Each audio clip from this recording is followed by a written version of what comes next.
আসুন এবার নজর রাখি একটু রানীগঞ্জের দিকে, কারণ রানীগঞ্জের কুনুস্তরিয়া এলাকায় তুলকালাম ইসিএল এর গাড়ি ভাঙচুর কুনুস্তরিয়া খনি এলাকায় বারবার বিস্ফোরণের পরেও উদাসীন ইসিএল। খনি চত্বরে ইসিএল এর গাড়ি ভাঙচুর স্থানীয়দের। কথা বলবো দীপক আমাদের প্রতিনিধির সঙ্গে। দীপক, এখন এলাকার কি পরিস্থিতি, স্থানীয়রা কি চাইছেন? দেখো, স্থানীয় গ্রামবাসীদের অভিযোগ হচ্ছে কি ইসিএল এর কুনুস্তরিয়া এরিয়ার এই খোলামুখ নারায়ণকুড়ি কয়লা খনিতে বিস্ফোরণ করছে ইসিএল কর্তৃপক্ষ কয়লা উত্তোলনের জন্য, এবং এই বিস্ফোরণের জেরে ক্ষতিগ্রস্ত হচ্ছে গ্রামে থাকা বাড়ি।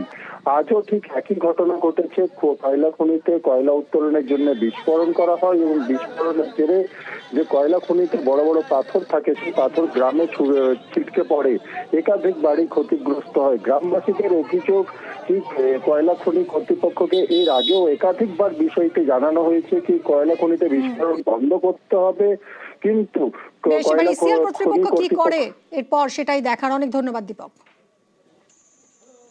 तोड़ फोड़ किया पूरा सर, पूरा रूम हम लोग का ताला उला तोड़ दिया, तो पूरा गाड़ी का शीशा तोड़ दिया।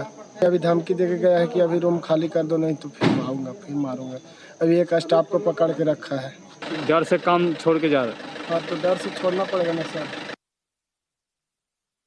ব্লাস্টিং নিয়ে যাচ্ছে গ্রাম থেকে, মানে খবর দিলে কি ওইদিকে পাথর উড়েছে, আর এখানে গ্রামবাসীরা যে আছে রেগে গেল, আর তারপর যে ভাঙচুর করেছে।